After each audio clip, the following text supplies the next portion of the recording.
మీకిలా cancer వచ్చే అవకాశం ఉంది, దానికి కొన్ని పరిహారాలు చేయాలని మీరు చెప్పారు. కానీ మేము ఆ రోజు పరిహారం చేయడానికి మేము సిద్ధంగానే ఉన్నాం. మీరు వద్దన్నారు, అందుకని తిరిగి వెళ్ళిపోయాం.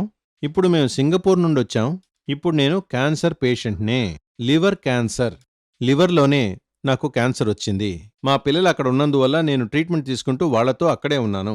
కానీ దీని నుండి తప్పించుకోలేమోనని భయంగా ఉంది. అందువల్ల ఇప్పుడు కొంచెం గుళ్ళు గోపురాలు తిరిగి చూడాలనిపించి మేమిద్దరం బయలుదేరి ఇలా వచ్చాం.